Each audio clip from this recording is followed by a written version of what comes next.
What up, YouTube? You already know. Big Lou tapping back in with what it do. With Big Lou and MCR2. Baby. Bye. So as you can tell from that thumbnail, this video is regarding the passing of Baseball Hall of Famer, superstar baseball player who hailed from Ponce, Puerto Rico, who is only one of 5 Puerto Ricans in the Cooperstown Hall of Fame for Major League Baseball. Orlando Cepeda, right? AkA Baby Bull, AkA Berruchin, right? He came out in 1958, debuted with the Giants in 1958 at age 20 years old, and was a sensation right off the bat. He won the Rookie of the Year in 1958. Shortly after that, Willie McCovey joined the squad. I think Willie McCovey came out in 59, I believe. Maybe 60.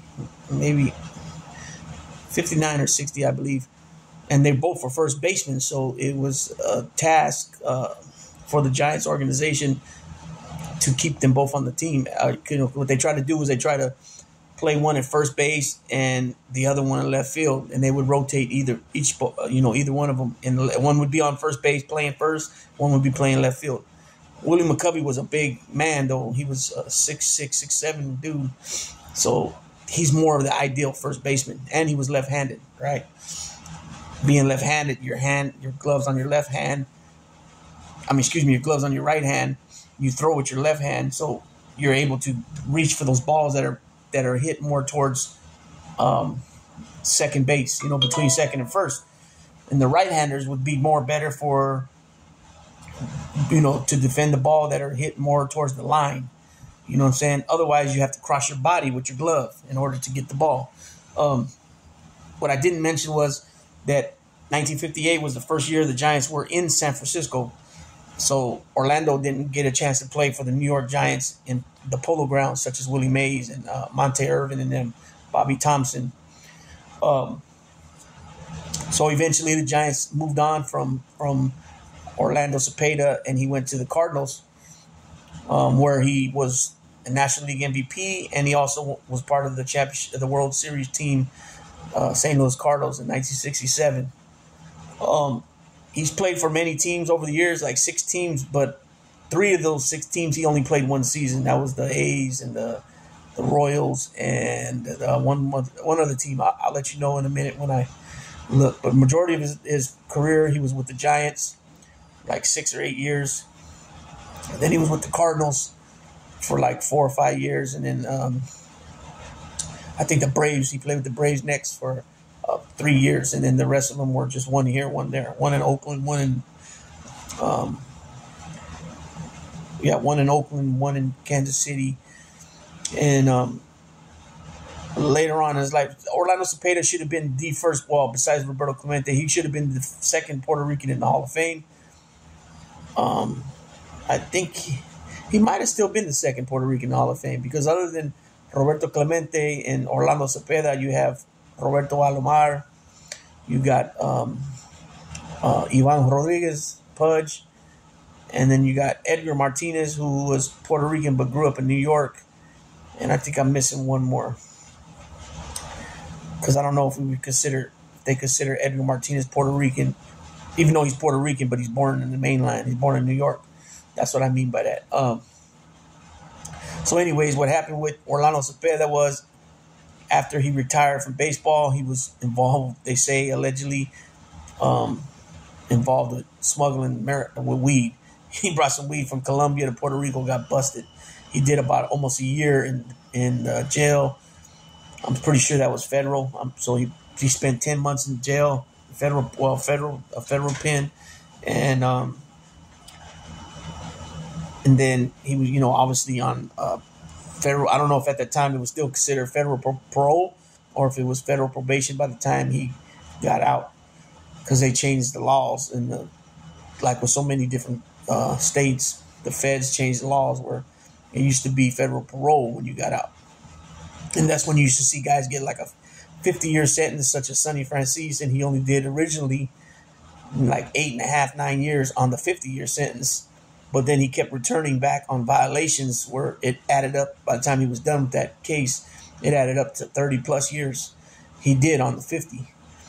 Other guys like Gene Gotti and Johnny Koenig, they were sentenced to 50, and they did just about 30 years on the 50, which they still were under the old law. Same reason why you got the Gemini twins are out now, Anthony Center and Testa, Joey Testa. I was going to say Philly Testa, but Joey Testa. They're out now, and they've been linked to more than 10 murders. But and the thing was funny about their case is that, and this is not about the mob, this is about baseball, but the thing that was funny with their case was that they were convicted for murders that happened years before they got arrested. But because those murders happened on those years, even though they got arrested 2-3 years later, because the fact that those murders were done before 87 or 88, I think that's how it went. And then they got arrested like in 88 or 9. They were able to fall up under the old law. So now they're released. One's in the halfway house. I think the other one should be out of the halfway house by now. Or if not, he's real close to walking out of the halfway house. But anyways, Orlando, because of that and getting in trouble, he was always continuously passed over for the Hall of Fame. Eventually, I believe he was pardoned by a president, if I'm not mistaken. I want to say it was Obama, but I'm not really sure about that because he got into the Hall of Fame in 1999. So it could have been maybe Bill Clinton, maybe. Maybe he got in the Hall of Fame before he was pardoned. I'm not sure. So it might have been Obama who pardoned him. We'll see if we can figure that out here shortly. Anyways, back to the Orlando Cepeda and him as a ball player. He finished his career with just under 400 home runs with about 1,300 runs batted in. Majority of his stats, his good and excellent stats were while a member of the Giants, and then obviously the Cardinals when he got that NL 1967 National League MVP award, and the same year they won the World Series, the St. Louis Cardinals. The Braves, he started going down. He was older, obviously, after by that time he had 12 years already as a player. Stats started going down, just like most players do. They start declining when they get older, you know what I'm saying? And then eventually they make that decision to hang it up when their stats are nowhere near what they used to be, right? And I think his last season he played with the Royals, he only had about 110 at bats, and he only had like 1 home run. So compared to his heyday when he was smacking out 30-some home runs a season, even probably had 40 that MVP season, 40 plus. It just wasn't there no more. And sometimes it happens a little faster for some players. Sometimes the 10-year mark, they started going really downhill. Other players, they showed decline 10, 12 years, but they're still productive players, But usually when they start getting 16, 17, 18 years playing, 20 years playing, they're usually not as productive. Everybody's not a LeBron James. Everybody's not a Nolan Ryan. Everybody's not a Tom Brady. You know what I mean? Everybody's not a Daniel Cormier. Everybody's not a George Foreman, Evander Holyfield, Bernard Hopkins, where you can still be in your 40s. And the reason I say Evander, even though he looked really bad in that Victor Belfort fight, he was only 58, but Evander took some punishment in the ring, being in there with Riddick Bowe, having those battles with Riddick Bowe, having those battles with Lennox Lewis. Being in there with Tyson, even though he dominated Tyson, Tyson still caught him with some good shots. Being in there with George Foreman hit very hard. So he showed very much decline. He's slow now. He talks still well, but he's slow. So, there's not a such thing as these 40-year-old, champions in sports and things. It doesn't happen. It's far and in between. Those names I just named, those are like pretty much the only ones. You know what I'm saying? So it's a normal thing to see. It's just sad for the players because they have to come to realization in true terms that you ain't got it no more like you used to. And it just is what it is. I don't know if it's the hand-eye coordination. Obviously, you slow down some. being able to swing the bat as efficient and quick as you used to. All the things matter with how you hold the bat, where you place your hands on the bat, all that. The bat you use, the size of the bat, the length, the ounces of the bat, all that stuff matters. And like with everything going forward in life, period, no matter what you're talking about, everything's evolving, everything's changing, with the equipment that you use for no matter what profession you're in, it's all getting better and better.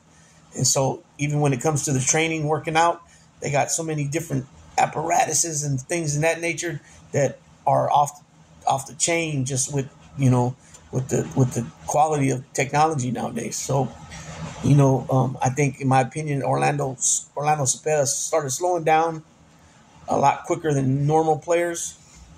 But the fact was too, there was a lot of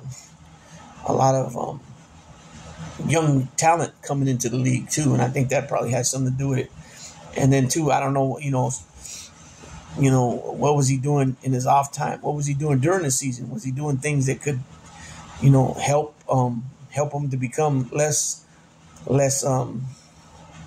engaged in playing baseball, on top of something that's helping him decline in his skill set? I don't know, maybe, you know what I'm saying?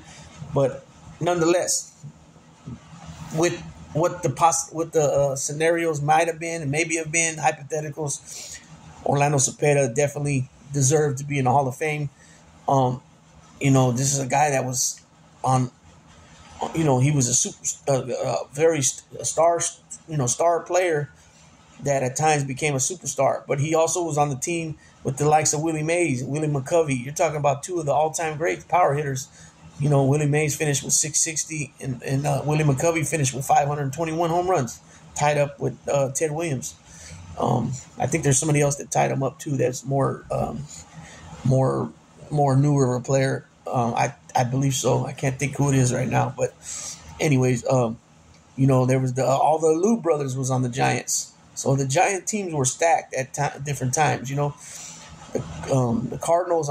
He was over there with Ken Boyer and who else was over there? I think Stan Musial was gone already by that time. He already had hung it up. But Stan Musial was no joke, one of the all-time greats too. Orlando Cepeda was a big time, player, and people that come from not only Puerto Rico but Ponce, which is a southern part of Puerto Rico. Very happy, for somebody like him to be on the team. So Orlando Manuel Cepeda was born on September 17, 1937, and he died on June 28, 2024. Excuse me. He was a Puerto Rican first baseman in the MLB. He played 6 seasons. He played for 6 teams from 58 to 74. Primary San Francisco Giants. He was 11-time All-Star. Cepeda was the most consistent power hitter in the National League through the 60s and was inducted into the Baseball Hall of Fame in 90. He passed away only not even 30 minutes from here. He batted right through right. He debuted in 58, April 15th for the Giants, and he last appeared for the Royals on September 15th, 1974. He was about a 300 lifetime hitter. He had 2,351 hits, just shy of 400 home runs. He had 379 home runs, 21 shy of 400, and he batted in 1,365 runs batted in. He played from the Giants from 58 to 66, so I was right, 8 seasons. He played with the he only played with the Cardinals 2 years, 66 to 68. But like I said, in 67 he won an MVP, and he was part of the World Series team. He played for the A's he played for the Braves from 69 to 72.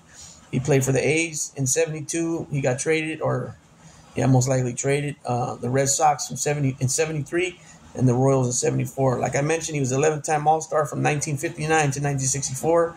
In 1967, World Series champion in 67, NL MVP in 67. He was the Rookie of the Year in 1958.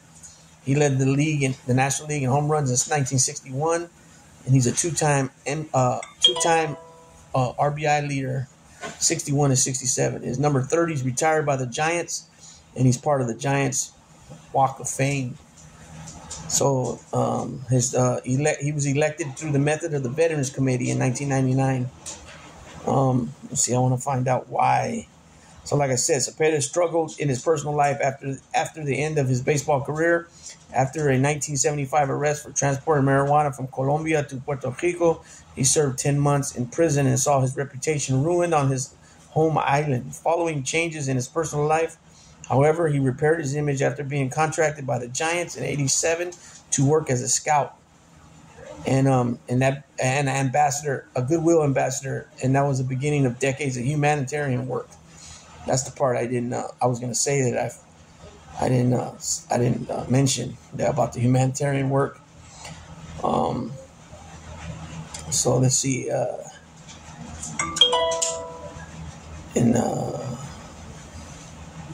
want to see. I'm trying to figure out where he.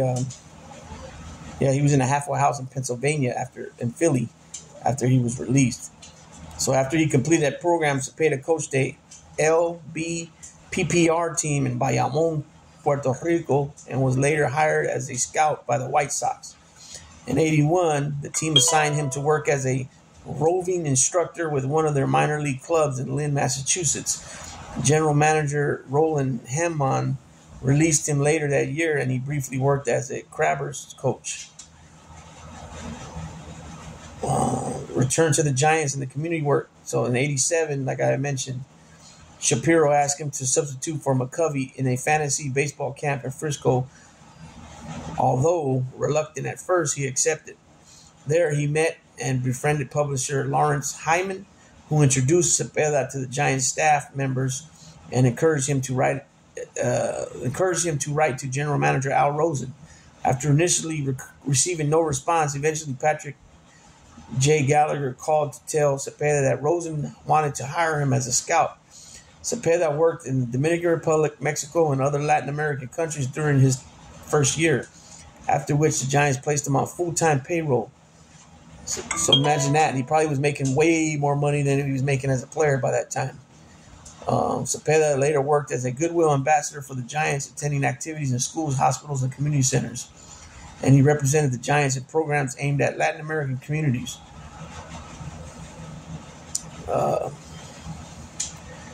Having joined the Soca Jackal International, he also participated in activities for Puerto Rican communities in New York. Cepeda threw the honorary first pitch for the third game of the NL National League Championship Series against the Giants. It was the Giants and the Dodgers on September 17th. He threw the honorary first pitch for the '89 National League Championship Series, the NLCS, right? And also for a regular season game between the Giants and Dodgers on September 17th, '97, his 60th birthday. But I was trying to find out if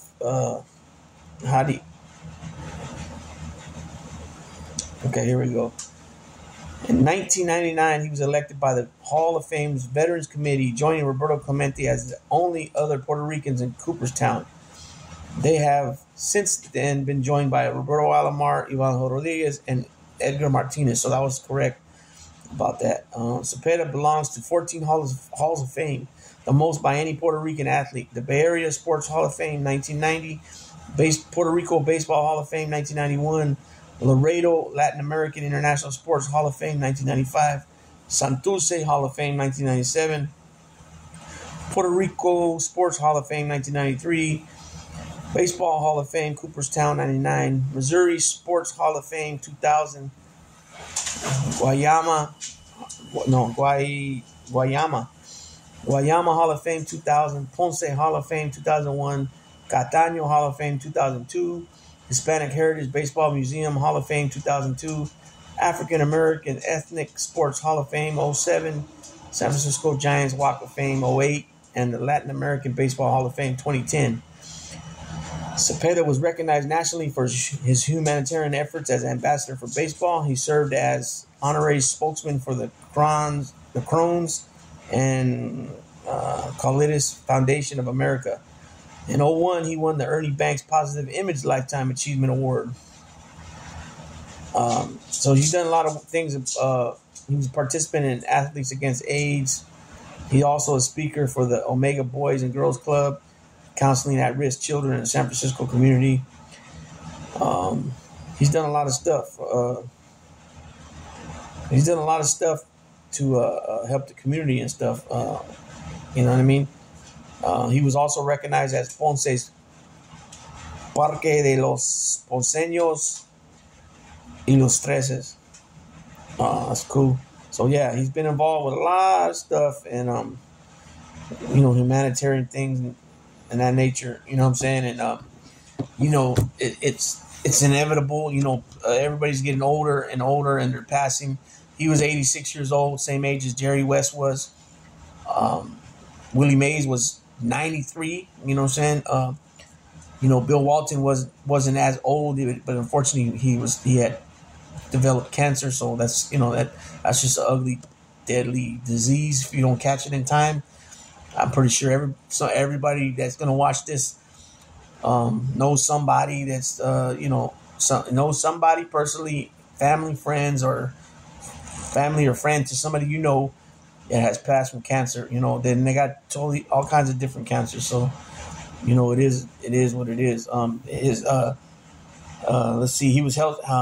Orlando was hospitalized in February of 2008 after a fall. He suffered what was called a cardiac episode and head injury and a stroke after falling in a parking lot at Rancho Solano Golf Course Complex in Fairfield, California.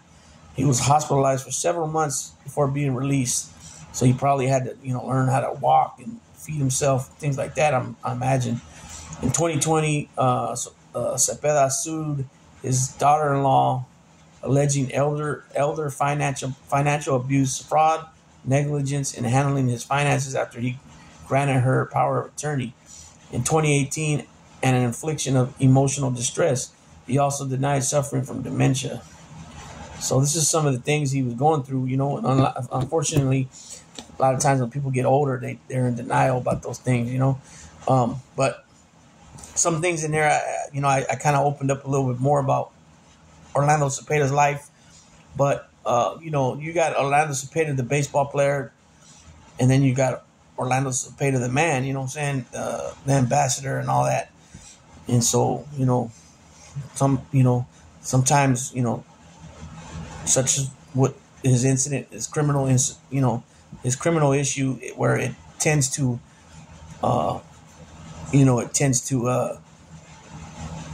interfere with the accomplishments of your play on the field, and it hinders you from becoming that Hall of Famer. You're talking over a quarter of a century, it kept him out of the Hall of Fame. You know what I mean? If you guys don't know, baseball, a player, after they retire, they're eligible 7 years after they retire. So if you take that off, of the 26 years, 27 years, it was, it was 25 years. You're still talking 18 years, you know what I mean? So 18 years he had to wait when he should have been a first ballot Hall of Famer. So it is what it is. And just a little honorary homenaje a Orlando Cepeda, un pelotero de béisbol, Boricua, you know what I'm saying? What I said was he's a Puerto Rican baseball player. And está en la sala de fama. He's in the Hall of Fame. You know what I mean? And he's a legend, and it is what it is. One of 5 Puerto Ricans to be in baseball's Coopertown. So with that being said, Big Lou tapping out, baby.